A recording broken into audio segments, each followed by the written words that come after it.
Friendship News Hour, take two. Hello and welcome to the Friendship News Hour presented to you by Bummer Dude Media. Today is August the 16th, 2023. My name is Frank. His name is Alex. Hello. Taylor Swift is going to gross $1 billion for her Eras tour. What the 1 fuck? billion. She's A stimulating billion. economies over here. Seriously. I read something that she's like legitimately stimulating the economy in Los Angeles for her shows at SoFi Stadium. Like legitimate, there's an economic impact from her being in Los Angeles for that many Wow. shows. I still refuse to believe that that many people like her that much. I was gonna say, man. I see, like our era, our generation, like she hit at the perfect time. We're like a lot of people our age were like in high school, college, and she kind of blew the fuck up. Kind of like I guess you would say the song of the generation, songbird of the generation for many females Some our might say. age. Um, and then as she's grown, it's or as the time has passed, it seems like her fans have just become more and more into her, and like obviously her music's changed and stuff. But I've heard people. I was playing pickleball with my sister not too long ago, and someone said like she is the best songwriter ever, and I'm just like, there's a lot of four chord songs there. Like I get that she touches your nerve or whatever, and she speaks to you. But hold on, let's slow that down a little bit. But apparently, Yeah, I think definitely she's better than some people give her credit for. Right? She's not sure, just a pop star. She's got a lot of talent. Um, but I don't know if you look at the like the top grossing tours right now, hmm, or like the highest ticket prices for artists, it's all like older artists. Bruce Springsteen, Fish actually commands like over $200 a ticket. The highest grossing tour before Taylor Swift just shatters the record was Elton John's Goodbye to Yellow Brick Road. So it's interesting that like all these other artists that command that kind of price are doing so with like nostalgia, or this might be the last time I see them, so I'm willing to pay this price. 30s, I'm guessing. yeah, I think so. Like later Not 30s. even in her 40s yet. Yeah, Maybe in her 40s. I don't know. But like this much fanfare. I mean, I've just seen so many people like out of the woodwork, just like, yeah, I'm going to see Taylor Swift. Um, she's I don't know, 33. man. I think it's That's crazy. fascinating. She's What'd only you say? 33, Frank. She's 33. 33 years old. Yeah. God. Wild. It's nuts. I Um, knew someone. She was here in Chicago, I think, a month or two ago on the same tour, and people were paying. I think it was like upwards of 350 to sit in like nosebleed 300s at Soldier Field, and she was here yeah. like all weekend. So she was selling that out all. It's just nuts to think about. I would pay 350 to sit like 100 level, close front row, whatever, to like a few artists that I really really like. Let alone that much just to be there for the moment or whatever. It's she's got dedication from her fans. I got to give it to her. You bet, man.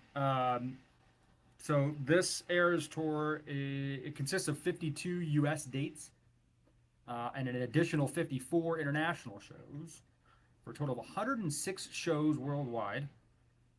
The tour will not end until next summer in London.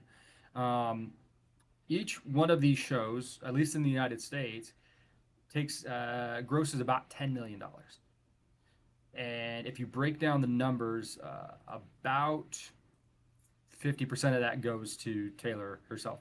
So the stadium, say she's performing at SoFi Stadium, SoFi would take about $2 to $3 million from that $10 million gross.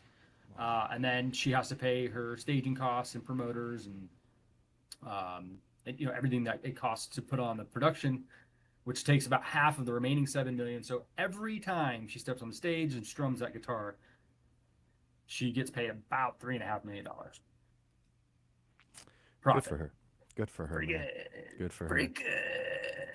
I saw Drake Pretty just good. made 5 million for a couple shows he did back to back to back in You said Drizzy? DC. Yeah, maybe DC it was or somewhere East Coast ish. Yeah, he made a killing, man. It's like the first time in hip hop it's happened apparently. Yeah. So, but I mean, man, I guess it's you're also seeing like such a welcoming back to shows, like after people, I know we're like somewhat removed from COVID, but like, these are kind of some of the first like big ass tours post COVID, and you're seeing just some of that, like, fuck yeah, let's get back to live music, out of the house, big crowd, that kind of thing. Like, maybe, I don't know. Yeah, it's definitely interesting, and there's also like an interesting juxtaposition between like these giant shows that gross a ton of money for artists that are established, and also like the threat of AI music, Hmm. and just generally artists not being able to profit off of their work like they used to. The exception being these giant global superstars like Taylor Swift, Drake. I wonder how long that lasts for. How, Yeah, will there ever be like another Taylor Swift or another Drake? I mean, I gotta it's a good imagine so, question. but I have no idea. Yeah, right. It's getting into gray area. Yeah, I think so. Like, as long as they don't let AI into, Grammys and all these other award ceremonies and like charts, like that kind of thing. As long as they keep that separate, I think there'll always be someone. I don't know to this level though. That's a really good point. Really good point. And it's also Yeah, crazy to hear that she's making that much money, because the way these artists get paid is kind of all came out during the whole thing with Live Nation Ticketmaster. Started with this tour, like that whole while the thing that went to Congress and everything started with her pre-sale for this tour, and all the artists, like, they set the cap at how much, like, what seats will be set at what, and once they set that cap, obviously the tickets sell, and then it's just up to the resale market, places like Vivid Seats, Live Nation, all these other places, to then, people can sell them themselves, and that's where you're seeing these poachers and scalpers go and charge 350 to sit in the nosebleeds. Like, I think mm-hmm. those seats are actually like $100 as far as Taylor Swift's concerned. She's making, you said, 50%, so she's getting $50 off that ticket. But then someone can go and flip that shit for 350 whatever plus, and make all that profit. It's crazy, and to me, like, I would hope that if we're going to keep seeing concerts like this, and it's really about like the concert and the artist and the fans connecting, that they find a way through these secondhand websites to at least limit that. Like, I understand wanting to make some kind of a profit for turning a ticket, but when you're going and selling a ticket for 300-400% just because you got in line first, or you made an AI or a bot to go on and buy 50 tickets as soon as they went on sale, that's a big problem. And I think if we're going to expect to see these large format concerts continue, they've got to get that in rein in check, or it doesn't make any sense for casual fans to even go. But I Right, guess if people are paying it, if it right. makes dollars, it makes sense. So I don't know. That's just wishful thinking. No, yeah, I agree. That that's the ultimate litmus test, right? Are people going to buy it?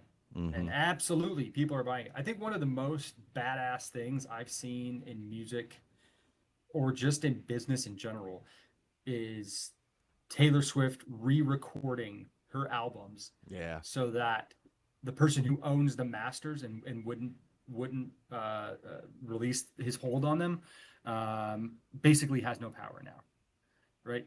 Uh, to give you some background, I'm not sure how many people are even well versed in this, but uh, some guy, don't even know his name, bought the masters of Taylor Swift's recording. Basically, he owns those recordings, even Hmm. though she wrote the music and recorded the music and performed the music and put out the albums in her name. She doesn't own the master. I guess would you liken that, Al, to like a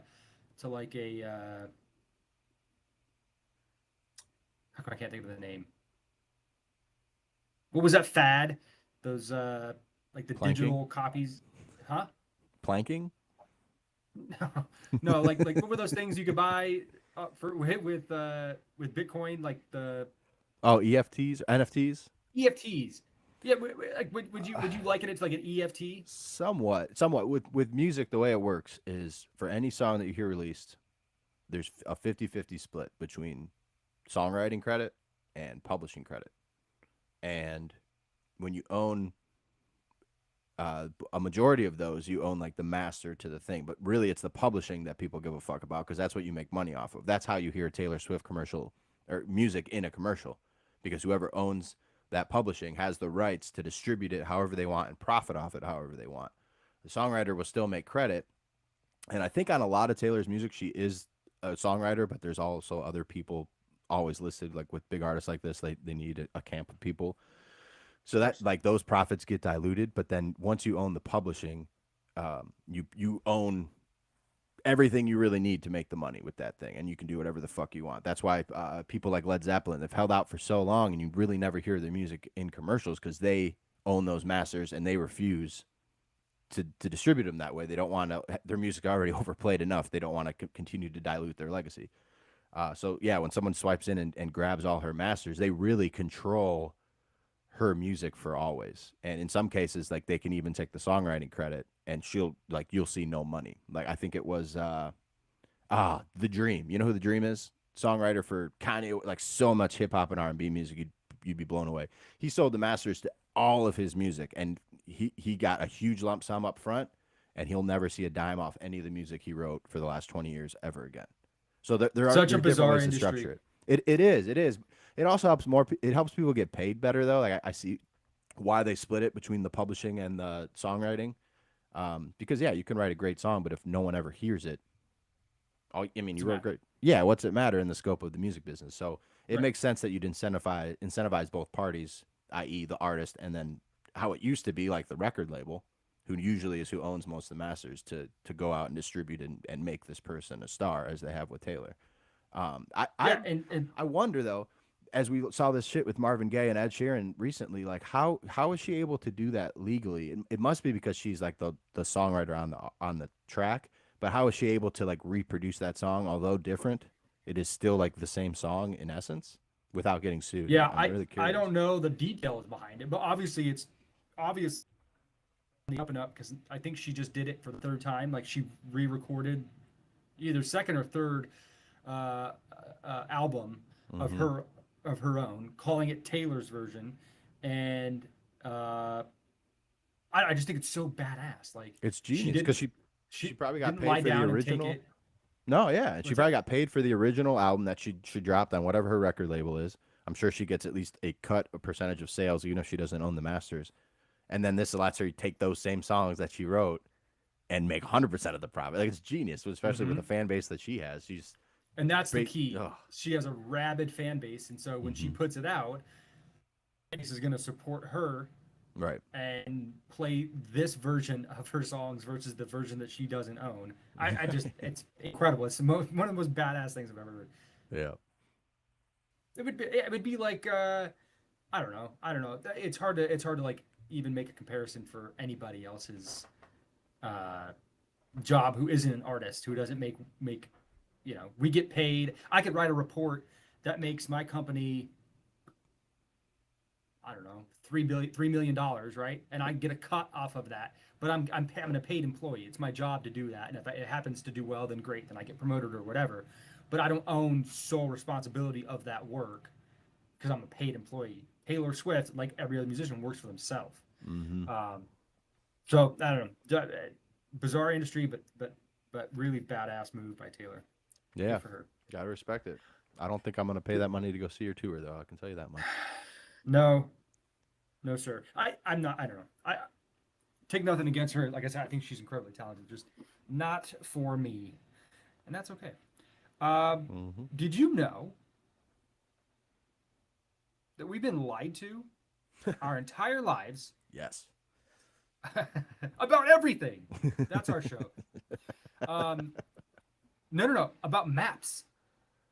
How so? Yeah, I've actually was looking at something recently about state borders concerning this, but go ahead. No, no, no. This has nothing to do with state borders. It's everything to do with like the map that we've always looked at, the globe, everything. The Okay. proportions of the map that we know are so distorted. And I remember seeing something on Twitter and I saved it. I was like, oh, that's interesting. And then I watched an episode of The West Wing. And in this episode, they call it, they call it, anyway, it's this tradition that they hold that one day a year they let in other agencies that would otherwise have absolutely no chance of speaking to anybody close to the president, and they allow them a meeting, and each one of the president's staff takes a meeting with a different agency, and they hear him out. Whether anything comes of it or not, who knows? But they just hear him out, and it's really cool. It's a really cool idea in the show.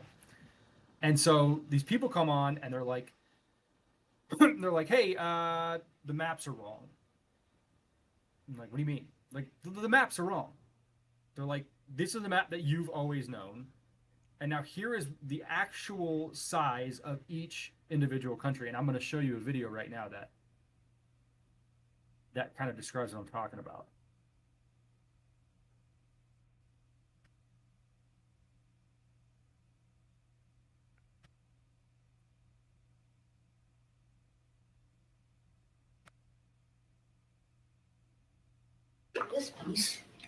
This piece off here, and put it over here.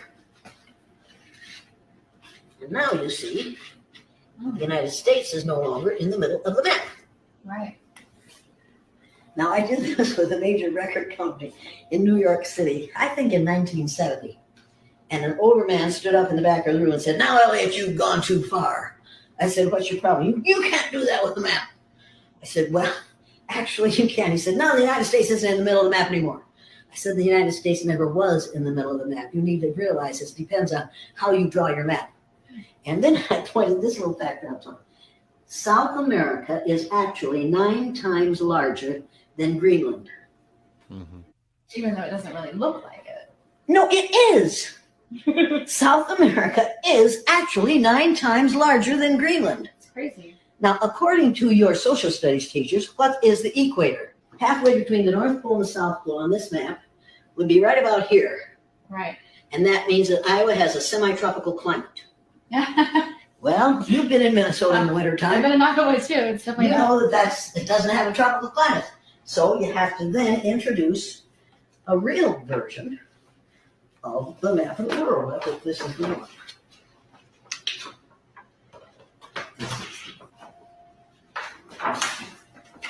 That's very good.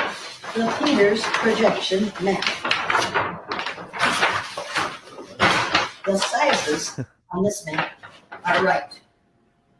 The shapes are distorted.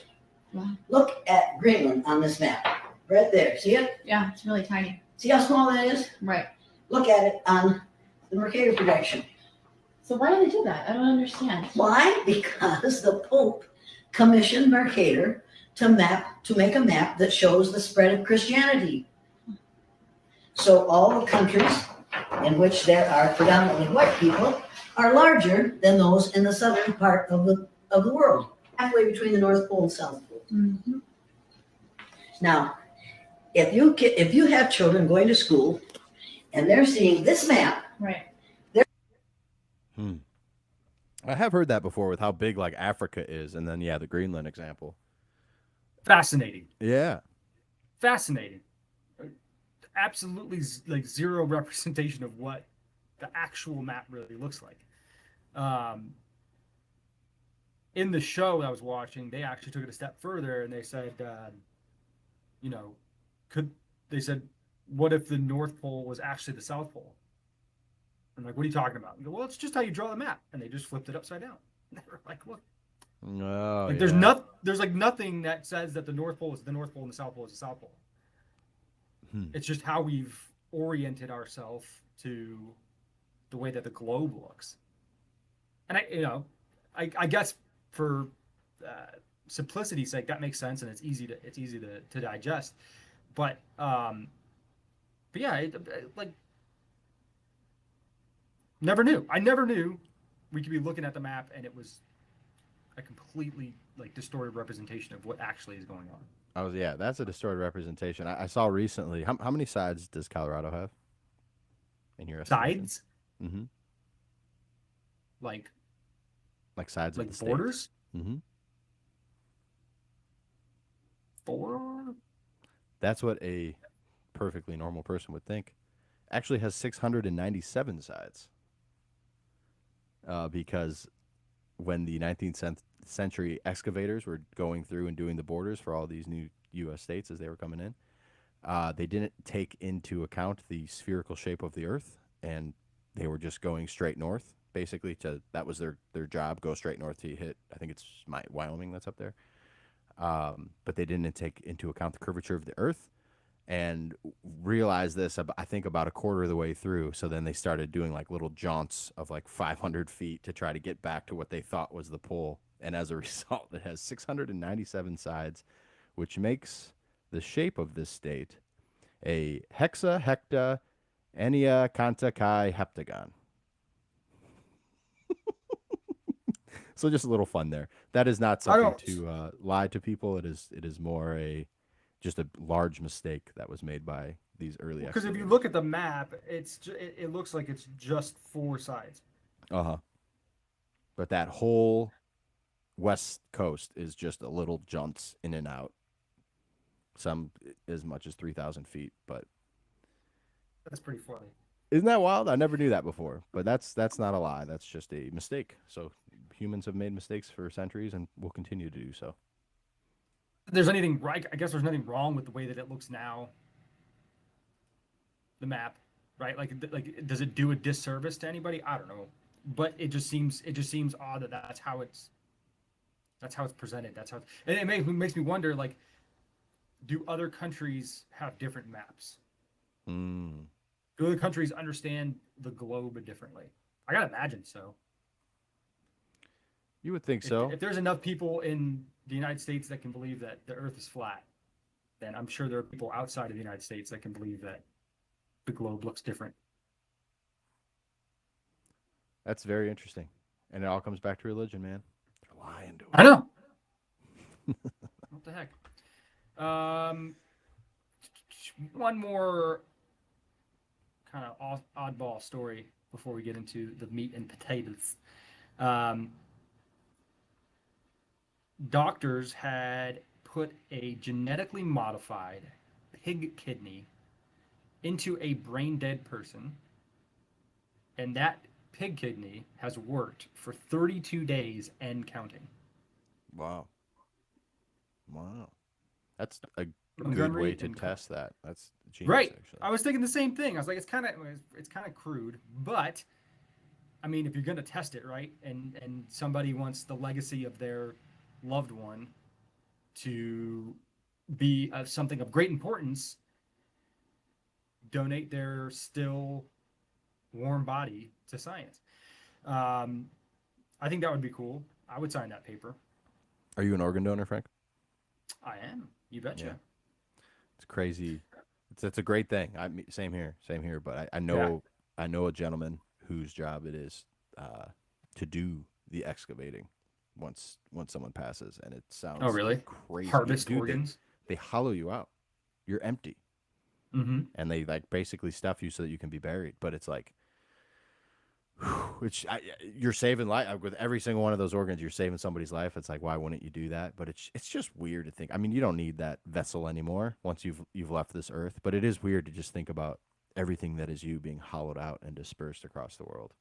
There is a gentleman from Florida whose part of his biological vessel still lives on in my mother. Really? Yeah. Oh, what'd she get? Can you share? Or The is that- kidney and liver transplant. Wow. Oh, from the same person? Mm-hmm. Wow. Yeah. see? Insane. Yeah. Insane. That's amazing. I know, it's incredible. It's like that, so cool. The fact that we might be able to do it with other animals, I think, is cool too, because there's definitely not enough to go around. Mhm.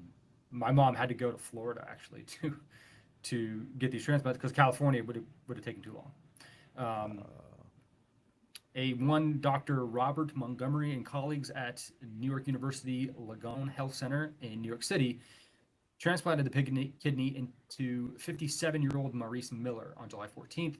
The results, which haven't been, might provide researchers with data to support clinical trials testing animal to human transplants. The same researchers had previously put pig hearts in humans and that worked up to 72 hours. And I think they stopped it at 72 hours. But there are people that kind of raise some ethical and scientific questions. For instance, extending the length of studies delays burial and closure for families. So I mean, you know, who know, like let's say you signed a paper that said I would like my body to be donated to science. However it is that that might manifest itself, and you and your wife were both on board with that. So that's a really good thing to do. And then tragically, you go brain dead, and you and your wife were really the only ones with knowledge of that agreement. And so your family, knowing that you're brain dead, has to wait an extra 3 months to bury you. That could be tough. I could see that. Yeah. That Yeah, could I be could tough. definitely see that. The Um, first thing I thought about when you just told me the story is, what does PETA think about this? Because it's like, I guess you're putting like, hey, we should treat animals better because we're gonna maybe put their organs in humans someday. But I just went to their site and they have a specific story on this story about the pig. oh, really? PETA Y- does. Yeah, and they said that animal to human transplants are unethical, dangerous, and a tremendous waste of resources that could be used to fund research that might actually help humans. Yeah. Hmm. I mean, it sounds like this would help humans from what they're finding initially, at least. Yeah. Um, but I mean, yeah, I mean, you're basically we already raise animals to slaughter them for our own food, and now we're harvesting their organs. It's a little. I can see how it could be perceived as cruel, and this has got to be increasingly harder to do in like today's society and world with how people are. But Yeah. it makes sense to Well, me, man. It's like I'm not gonna let it, someone die on a list, for a heart transplant because they can't find a heart, as opposed to yeah. letting like sacrificing this pig. Like, who gives a fuck about that pig? I don't know. I mean, right. Like if you're gonna eat, maybe if you're not PETA, but if you're gonna eat bacon, you can't also be like, oh, you can't take that pig's liver. Um, Yeah. it's just one thing that's interesting here that I think will probably that should at least like raise a few more eyebrows than just using the organ of an animal, is that uh, the pig cells contain a sugar molecule that triggers the human immune system to attack the organs, right? To essentially to reject it altogether. Mm. So scientists have to use CRISPR to uh, modify the gene sequence in the pig DNA and the human DNA so that there isn't this rejection. And I am far too stupid to understand at a scientific level how this works, Mm-hmm. but it just in my gut, I'm like, that is a bad idea. That's a Yeah. terrible idea. Like that's not a good thing. Like I feel like you can get to the edge of playing God, and then once you actually start to like modify genes, I don't know, man. That shit to me just seems like like you don't have control over what happens after that. Right. Like Or like what like you could cause, like disease wise. Like you don't or know, anything. Eh, Yeah. Like you're essentially taking a DNA strand and you're splicing it and you're adding human genes to pig DNA. Maybe it's just in my head that I think that's a bad idea, or that I've seen, you know, too much Twilight Zone or Black Mirror. It sounds like a Uh, premise to a sci-fi movie. Yeah. yeah, right. But I just like, I don't know, man. That's just kind of odd. It's odd that you have to do that in order for it to make it happen. Mm-hmm. Hmm. Interesting. I will take this opportunity though to tell everyone to go and donate blood now. People need it.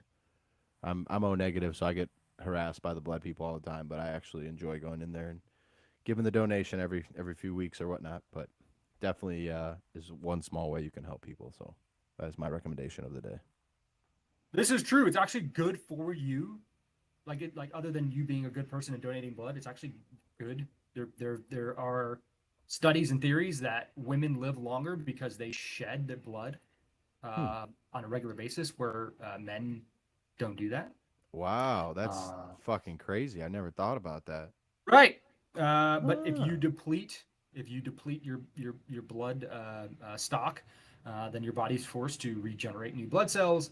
And there are studies and theories that believe that that is a good thing on the whole. So other than it being a decent thing to do for humanity, we always need more blood. It's probably to your health benefit to get it done too. You burn calories when your body's remaking those red blood cells, so you also can lose Oh. weight by donating. Get skinny, donate blood. Oh, all right, let's get to All the meat and right. potatoes. I guess so. Politics. Donald Trump has been indicted by a grand jury in Georgia. Fuck, dude, it's so annoying. I've heard you say that 3 times before. I have said that 3 times before in different territories. Donald Trump, Rudy Giuliani, and other Trump allies have been charged with operating a criminal enterprise that sought to overturn Joe Biden's electoral victory in Georgia, making it the fourth time the former president has been indicted this year and deepening his legal woes ahead of the 2024 election. There were 19 people in total charged with the indictment, including former Chief of Staff Mark Meadows and legal advisor Sidney Powell. Taken together, the Georgia charges allege a sweeping criminal conspiracy to overturn the 2020 election result and undermine U.S. democracy. They describe calls, emails, and other efforts to allegedly press state and federal officials into backing the effort to find votes. Trump lacked to win or assert that he was victorious both in Georgia and other states he lost. It stems off of a phone call he made to some Georgia electors where he's like, hey, I just need to find X amount of votes, right? And all you hear is that clip that's being played over in the media time and time again. He's not saying, hey, I need you to go in the basement and find 4,000 votes for me. That's like legit not what he was saying. He was saying, hey, I've seen fishy stuff going on in Georgia. Everybody's seen fishy stuff going on in Georgia. I only need this amount of votes to win. And I'm saying I think that there are things that have happened that aren't legit in this election. And so I want to go through the processes to find out, were these votes counted legally? Should these votes have been nullified? This, that, and the other. I'm not denying that he was a man desperate to retain power, but to say that there was a criminal enterprise that wanted to overturn the 2020 election is a giant leap from what actually happened. But that's what he's charged with, and that, to me, is it's concerning on a number of levels, I think.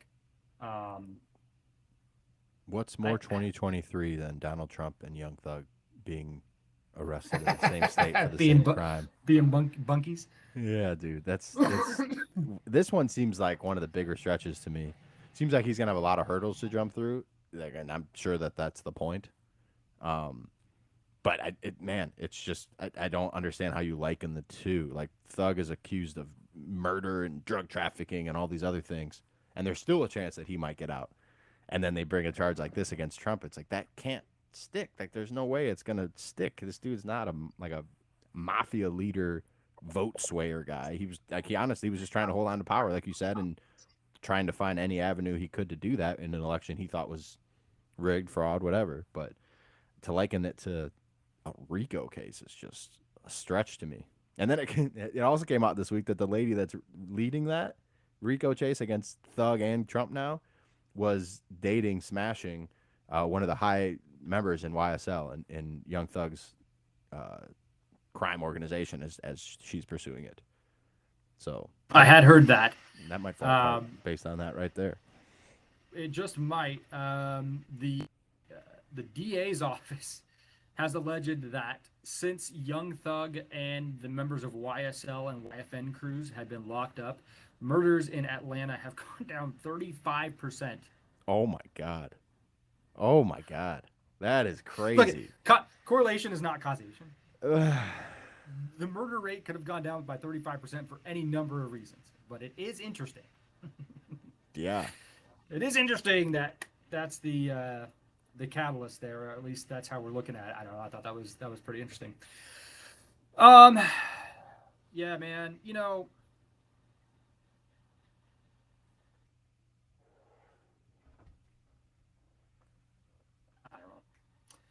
I don't know. You could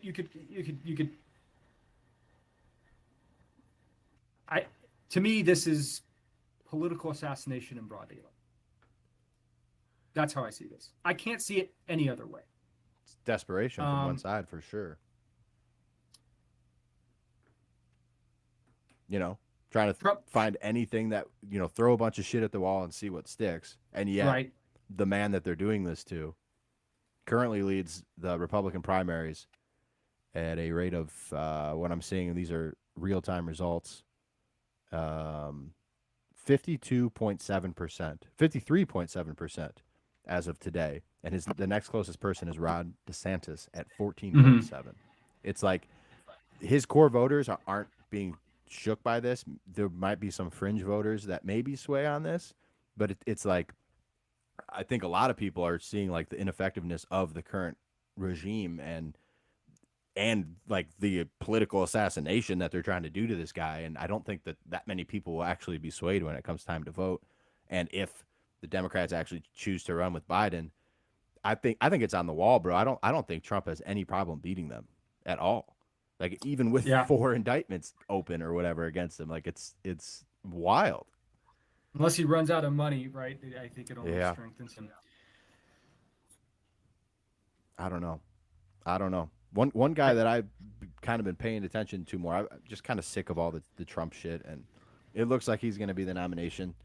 I think that, unless he gets like arrested, like at this point, it's like kind of the writing's on the wall for the Republicans. So it really starts to shift focus to, vice president, maybe who's going to be in that cabinet. And one guy that's really caught my attention over the past weeks is Vivek Ramaswamy. Are you familiar with this guy? Yeah, I know of him. Younger guy. He's like new on the scene. I think let me see, how old is he? He is 38. So very young. Yeah, he's pretty young. Yeah, very young in American politics. But I've heard some clips. I want to play for you. So a couple of them go a little long, but just like his thought process on stuff, the way he talks and explains himself. One thing I saw him mention is he thinks that in these open forums and these debates that the teleprompter should be cut off and it should actually be what the person thinks, no being fed any information, any facts, any bullshit, which I couldn't agree with more. But it's leaning. Trump's even hinting that this is probably going to be his guy for vice president, and he's gaining in the polls quickly. Like I said, DeSantis has he's in second right now with 14.7, and Ramaswamy already has 7%, and that number keeps on rising as you look at like these polls. It kind of just is trending upwards. So I wanted to play you a couple clips of his, and kind of just get your opinion on him here.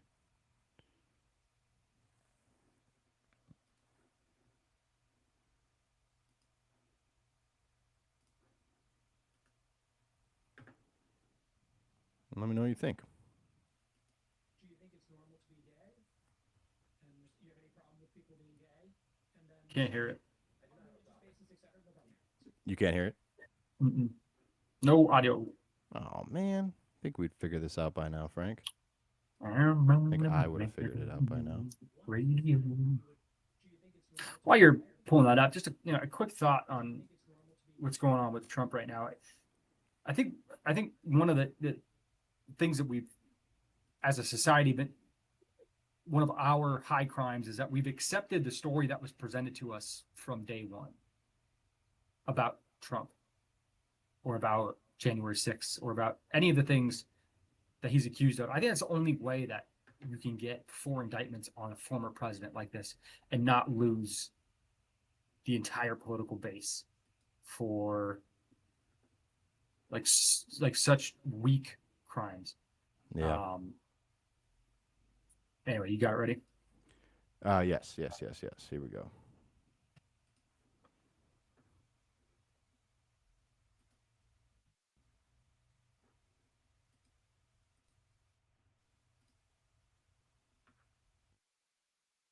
do you think it's normal to be gay? And do you have any problem with people being gay? And then No, I do on not have a religious problem. basis, et cetera, no problem. Yeah. So then the second, Of course. talking about trans, I heard you on Meet the Press say that trans was a mental disorder, which it was in the DSM-4, I guess, or whatever the latest one was, Five, just I up think, to just to a couple of years ago, and now it's changed. So maybe explain why you think differently about those two things. One, you think it's fine to be gay, but you think it's a mental disorder in all likelihood if people want to transition. Yeah. So, I want to leave you with a good sense of where I'm at on these issues, right? So I think it's at least curious that when you take the LGBTQIA plus value set and vision for what the movement stands for, it does require you to adopt simultaneously conflicting beliefs at once, right? The gay rights movement was predicated on the idea, which I'm quite sympathetic to, that the sex of the person that you're attracted to is hardwired on the day you're born. But now with the T component of that same movement that now says your own gender is completely fluid over the course of your own life. And I think if we're not going to observe the tension between these two observations, I think that we're purposefully having our heads stuck in the sand. I think what's happening in many cases is somebody who claims to be trans is really just gay. And part of what we're saying is it's not okay to be gay. So to answer your first question, part of what the trans movement is effectively telling people is that it's not okay to be gay. You know who else says that? Iran. Actually, Iran is a nation that if you are gay, they force you to undergo gender conversion surgery. It's not that different than what's baked into the ideological premise of much of the trans movement here. And so I just want you to come from the fact there's a lot of people in the GOP who will offer surface level stuff here. I mean, I've spent a lot of time thinking about this. Gender dysphoria is what I've said is a mental health disorder. I've been very precise. Let's take the intersex case out of it. Klinefelter syndrome, Jacobs syndrome, right? Klinefelter is XXY. Jacob syndrome is XYY. These are ultra rare. They exist. They are real. For the purpose of our discussion, though it's under the broad trans umbrella, I'm going to take that out of it because that's not a mental health disorder. That's a genetic reality. But now let's go back to the conflicting supposition. There's no gay gene, yet the sex of the person you're attracted to, we accept for civil rights purposes as hardwired on the day you're born. Yet there are X and Y chromosomes, and yet your own biological sex/gender is now completely fluid over the course of your life. There's a tension there. And I think that tension is best explained by the way we've treated it for most of our national history, for most of our medical history, all the way through actually, I think the DSM-5, not just the 4, as a mental health condition. And I think the compassionate thing to do is not to affirm, especially when it's a kid, to affirm a kid's confusion. I think the compassionate thing to do is to recognize that there's some other psychological struggle manifesting itself in this form. And it is cruel to affirm that kid's confusion. I met two young women. And by affirm, you mean surgery Katie. or hormone Surgery, therapy. hormone therapy, exactly. So you would limit that to when you're an adult 18 years 18. old? Yes. And you would ban There's two women I met parents. here in New Hampshire, literally like where I am right now, who are in their 20s that badly regret undergoing double mastectomies. One of them underwent a hysterectomy. Both of them underwent puberty blockers. So even if the parents and doctors agreed with it, you would say they can't make that decision for the child? Just like you can't get a tattoo before the age of 18 in most, what we say is a decision that you are likely to regret, in many cases at least, likely to regret later in life. We let you make that decision as an adult. And I do believe we live in a free society. As an adult, you're free to identify how you want, free to wear what you want. But kids aren't the same as adults. And even among adults, there's a difference between living your life freely and expecting that everybody else changes their linguistic and traditional understandings in sports and traditional understandings in locker rooms and traditional understandings in language. That's a difference. And so I don't believe in a tyranny of the majority, but I don't believe in a tyranny of the minority either. Do you think? So that's one thing I saw, and I like the way he describes it. Some of the things, like when he likens it to Iran, that's a stretch to me a little bit. But I think he was making some very solid points. And then I saw him talk recently about how he would approach voting age, because for a plethora of reasons, and you look at it from this way, like it makes more sense on how to approach it instead of just maybe a lot of people that are fed a lot of shit from like our school systems and think one way coming out of school, and maybe that can sway elections. I don't know. But like the way that we should approach the voting age policy, I love what he says here. Okay. So you want to bring a new generation into politics. That's a very refreshing approach. And yet one of your key campaign pillars is raising the voting age to 25 with a civics test or military service in order to maintain the age 18 voting age. So my premise is this. Every young kid who graduates from high school should be able to pass the same civics test that every immigrant has to pass in order to become a citizen of this country. Amen. At the age of 18, let's attach civic duties to civic privileges. And I say that minimal duty is either knowing something about the country, the exact same things an immigrant has to know, or else serve the country in some minimal way, first responder role or in the military. Part of reaching young people isn't just pandering by telling them what in the short term they want to hear, satisfying their moral hunger by saying, go and, what the left says, go to Ben and Jerry's and order a cup of ice cream with some social justice sprinkles on the side. No, that's not how we satisfy the hunger for purpose and meaning. I think the revival of actual civic duty is a big part of how we feed that hunger for purpose. Citizenship means something to me. And if we make it mean something to young Americans, they'll be much less drawn to secular cults from wokeism to climatism than they are today, because they actually believe that the fact that they're a citizen of the United States of America actually means something to them, and it will unite the country in the process. I love that. I love that viewpoint of it, man. It makes perfect sense to me. I was curious what you thought about both of those comments of his. Take that voting age one first. I get where he's coming from. Mm-hmm. And I don't think it's like a bad idea. But something rubs me the wrong way about it. Like, for example, if we didn't let women vote, then Democrats would never win another election, right? Women in particular are the highest voting bloc of the Democratic Party. Moreover,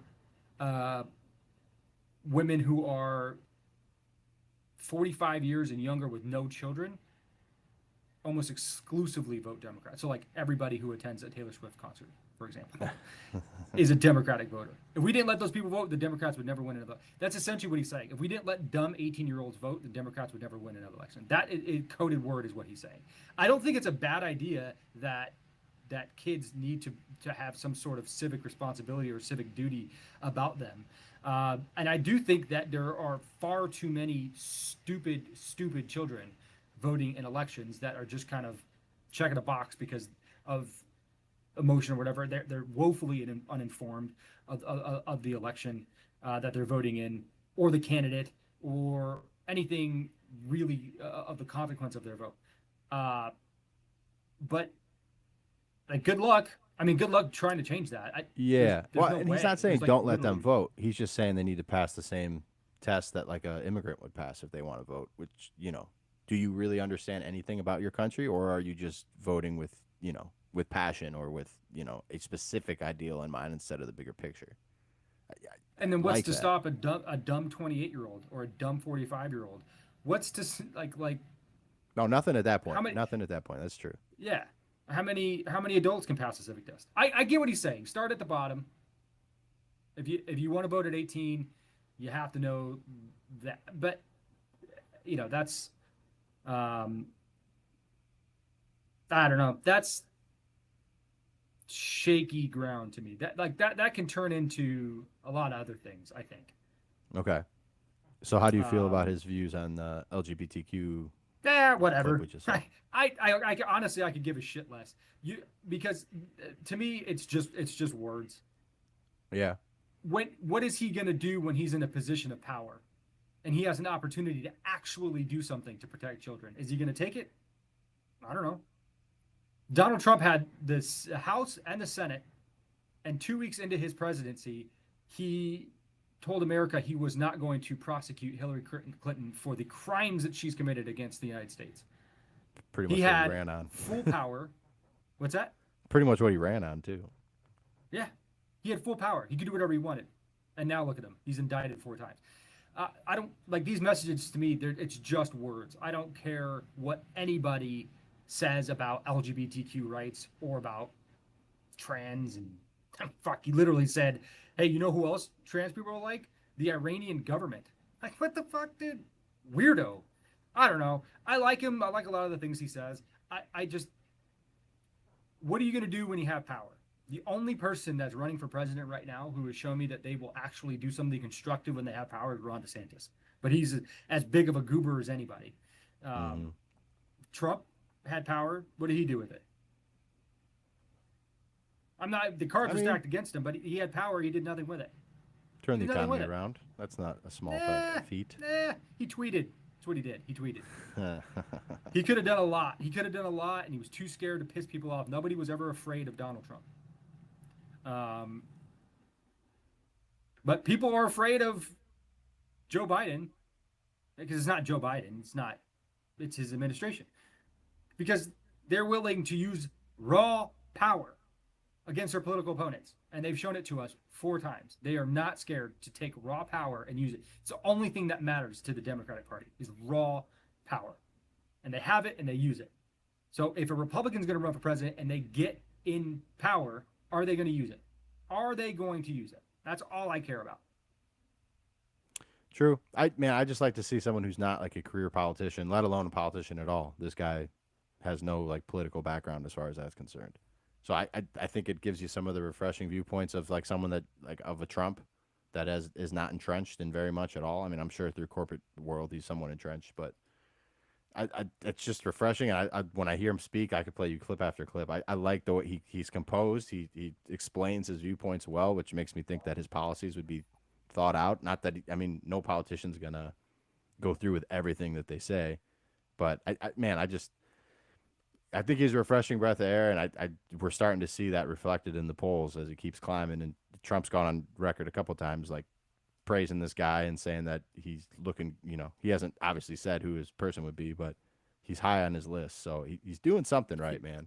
Ohioan as well. Like, the way he's run his campaign, at least up to this point,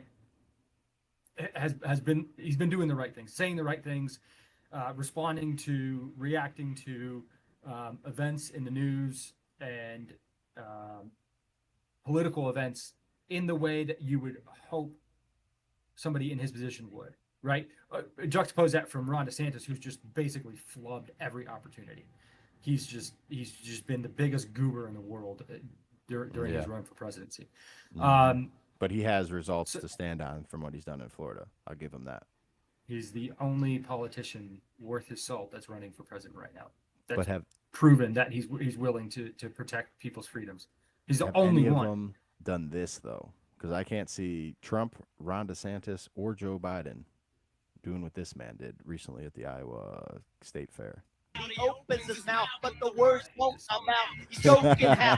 Everybody's joking now. The clock's run out. Time's up. Over. Plow. Snap back to reality. Up the goes back. You can turn I see this moment. I hope it don't catch you. Lose yourself in the music. The moment's wrong. He opens his mouth. He's one of us. Oh, he's one of us, man. He's one of us. So I don't know. God, it makes me crawl in my skin. I was like, that's just gonna give you fuel for your argument there, but I saw that clip. It was too good to not share with you. But I don't know. I just like younger people getting involved in politics, especially not career politicians, man. It's refreshing at least. Well, a lot of people thought the same way about Barack Obama. And there was a very long-form article written in Tablet Magazine earlier this month by David Samuels.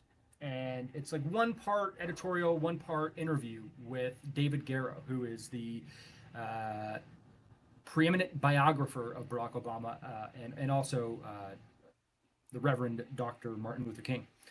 And this article, I reckon if you get a chance, it's probably going to take about 45 minutes to an hour to get through. It's really, really long. But it is fascinating. And it really gives an interesting look into the former President Barack Obama, more so because it kind of lets you in on how tailored his image is, right? The Barack Obama we all know, we all like, the one that we voted for president twice for, is more or less a completely fabricated person. And this article goes in depth, and I'll give you some some background into this article. So like I said, it starts off with some sort of editorial about Obama. Tablet Magazine is it's a Jewish run magazine, and so the focus, at least in the editorial part, sort of has to do with Barack Obama and his views or his attitude towards the Jewish people and Israel in his time as president and before.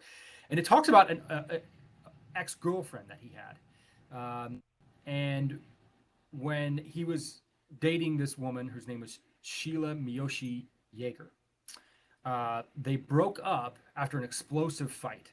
And in his memoirs, or excuse me, in his memoir, Dreams Up From My Father, he recounts this situation. And the way he recounts it is that, that he was becoming more in tune with his black self, and that this woman just couldn't keep up with it, right? Mhm. His self-identification as a black man, right? But the author of this article actually found this woman, Sheila Miyoshi Yeager, and she says, no, actually, it had nothing to do with that at all. There was a big giant fight after did like a rally or a speech by this gentleman who named Steve Coakley, and he was talking about just pure, like Nation of Islam kind of thing, like, that can get really touchy with Jewish people, and they're pretty anti-Semitic, right? The idea is that they're the real Jewish people, and that the nation of Israel is just a bunch of frauds, and that the Jews are the enemy, this kind of and the other. And his ex-girlfriend was like, I don't care that this person's black. I don't care that they're proud to be black. Like, this is like vehemently anti-Semitic, and I have a problem with you not having a problem with this. And Obama didn't have a problem with it. What's more interesting than that interaction in itself is that nobody, literally nobody, reached out to this woman for comment, for an interview, for anything. She had been left alone by the media entirely. The longtime girlfriend of the former President Barack Obama, live-in girlfriend. They lived in Chicago together. I mean, like, somebody you would want to talk to if you wanted to get an understanding of who this person was before they were president. Nobody contacted her, and that to me was kind of jarring. And then it goes into this interview with the biographer of Barack Obama, David Garrow. David Garrow read Barack Obama's memoir, Dreams from My Father, and he surmises without a shadow of a doubt that it is the most historically inaccurate piece of fiction that ever existed. Moreover, his memoir doesn't mention his mother, doesn't mention his wife or his girlfriends or any women at all. It's basically just him. And so what this biographer had basically come to the conclusion of is that at one point in Barack Obama's life, which was a tumultuous life as a youth, he didn't really know his mother, definitely didn't know his father at all, was kind of shuttled from Indonesia to Hawaii to the mainland and back and forth, and but he was a really bright kid, and he got into gosh dang, I can't think of the name of the college that Barack Obama went to. It's a really famous liberal arts college. I just had it here, actually. Help me out here. Yep. Hold on. Occidental. Occidental. It's like when you just read it, Yep. You can't find it. Occidental. So, at one point, Barack Obama decides that he is going to invent who he is. And he creates this memoir, Dreams from My Father. And it was published in 1995. So he was what, 20 something? Mm-hmm.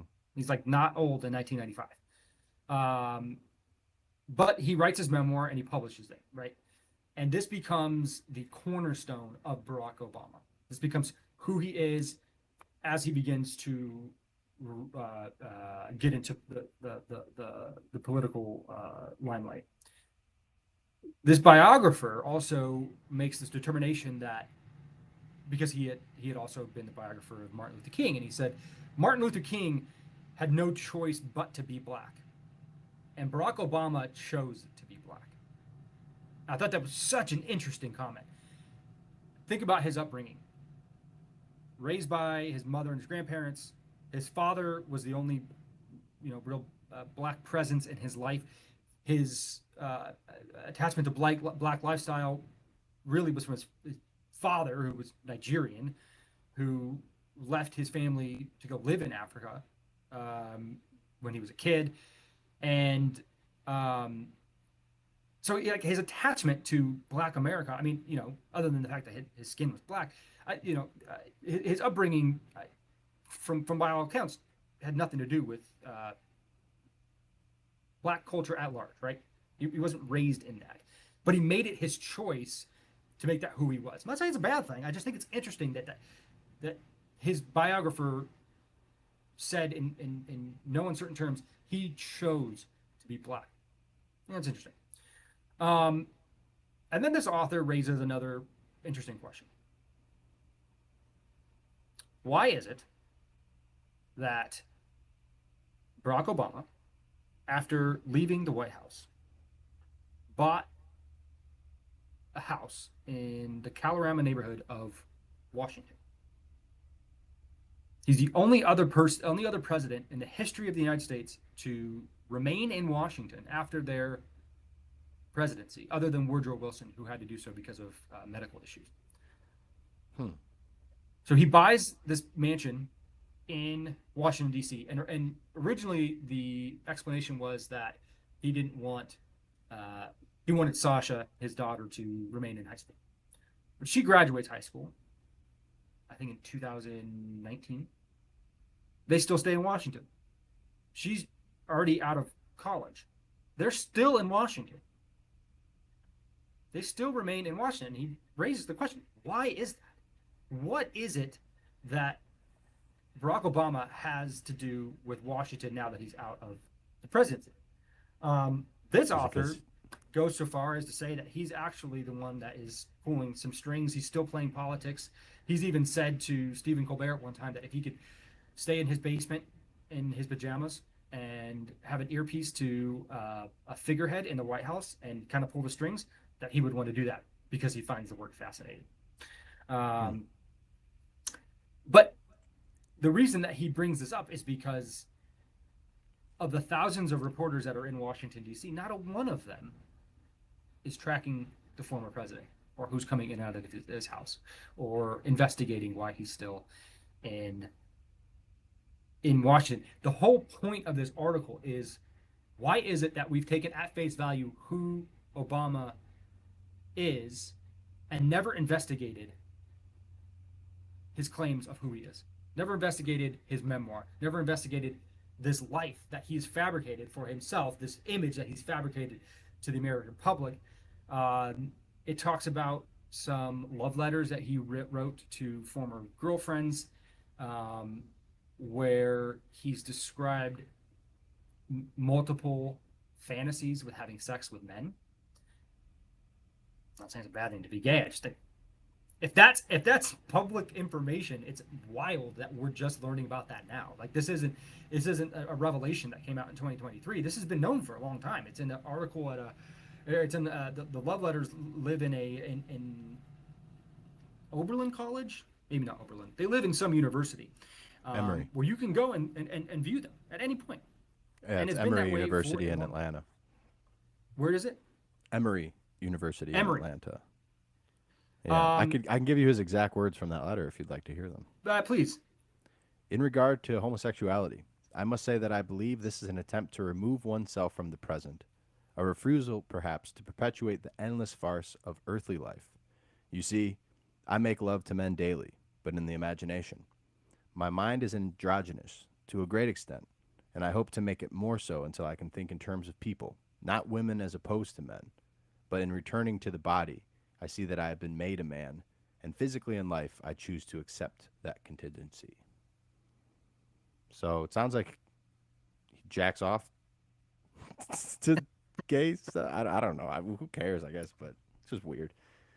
Yeah, in with all due respect to the former president, it seems at the very least he is far more complicated of a human being than we make him out to be. His brother confirmed this as well, Malik Obama, who they don't have a great relationship, so take it with a grain of salt. But he confirmed that he is basically like using his what you kind of just said, like leaning into his heritage more, but not actually like doing anything really to help his roots and people like his brother Malik, who I guess has tried to run for office in Kenya as well. But he's also now like a huge Trump guy. So it's like, take that obviously with a grain of salt, but he like confirmed the allegations that Barack was gay. A lot of people talk about, and I don't know. I don't know how to approach it without even being racist, but a lot of people like say that Michelle Obama is actually, her real name is Michael Obama, and she was, trans, yada yada yada. I don't claim that to be true or not, but there's a lot of people that do believe that, so that would add fuel to the fire for the argument that is the case. If it is, I'd rather he would have just been upfront about it. Like, it seems like a weird thing to hide. Well, if I mean, that's think how it is. about when he came up, right? It was still taboo to be gay. I mean, he ran not so long true. ago on the premise that marriage between a man and a woman, right? So you might think, oh, well, he's just a political grifter. Yeah, but more than that.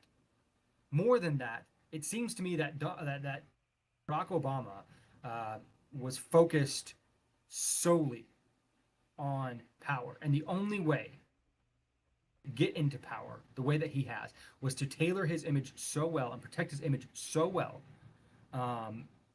that there's no doubt about who he is to the public at large, right? Yeah. There was also a super interesting passage here. This is now when David Garrow, the biographer of Obama, is being interviewed, and the interviewer asks, it's more of a conversation than an interview, but he says, I think Barack in that winter of 08 and 09 realized that there was no way that his presidency could actually live up to the expectations. And I think even the fanboy journalists would acknowledge, under a little bit of pressure, that it ended up being an underwhelming, disappointing presidency. It will, in the long run, be seen as a failed presidency because of international failures. And then David Garrow responds that there was also a moment in his book, The Audacity of Hope, which I wrote about in 2008, of a warning that Barack Obama gave. And he said, whatever happens next is on you people, not me. And I was like, that is on one hand a stunningly honest and upfront thing to say. It's also a complete abandonment or rejection of the responsibility that he should be embracing in this moment. And I wouldn't even say I'm troubled by it. I was baffled by it. What does it mean? Who is this guy, and where is this guy coming from? I went back and reread Dreams from My Father, which I bought when it came out. And I came upon the passage where his stepfather, Lolo, takes him out into the backyard in Indonesia and teaches him how to fight. And I said, wait a minute. I know this scene. Where is it from? And then I went back and found the Battle Royale scene in Invisible Man. So, again, he would seem like fabricated everything about his life to rise to meteoric heights, sold the dream of hope and change to the American people, and then once he got it, he said, I can't deliver on this promise. I can't. And I don't know, man, just so fascinating. Like more than these revelations and learning more about Barack Obama, the man. My main question is, why don't we know this stuff already? Why is it that, where are we now? 8 years out of his presidency, 7 years, however many years out of when he left the White House. Even still, he's got some sort of aura around him where there's not a major questioning of this person. Why? Because he didn't piss us off. He didn't offend us. you know, and just because he didn't offend us, we thank him for that. I don't know how politics works that much, man. I'm not in it, so I don't know the power that he holds or why he holds it, but he does hold it, and it just seems odd to me that there's not been a large scale investigation. Who is this man? That's You know, true. who did we love for so long? What were his failures? And this article, they speak very in depth about the Iran deal and how his number one goal in his second term was the Iran deal, was to get it passed. And Iran is an explicitly anti-Semitic nation. They make no bones about it. They hate Jews, and they say they want to exterminate them. And Obama, in his final send-off, outside of unmasking everybody in the Trump campaign, was to give Iran a pallet of cash. Literally flew in a pallet of cash. Here you go, Iran. Here's a pallet of cash. And we still, you know, there was no real like, what is that? It just happened. So if you want to read this article, it is free. There is no paywall. It is at tabletmag.com. The article is called The Obama Factor. It is a fascinating read. Nice. Definitely gonna check that out. Definitely gonna check that out. Well, All right. Well, that we're up is against our it, time. buddy. Yep. Appreciate y'all anytime. listening in.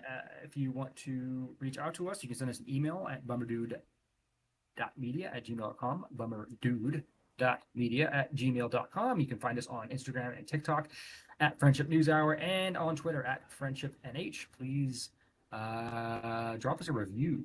Be kind of cool. Yes. Rate us if you like us. Even if you don't like us and you have something that you want to say to the contrary, love to hear it. Any feedback, welcome. We'll see you next time.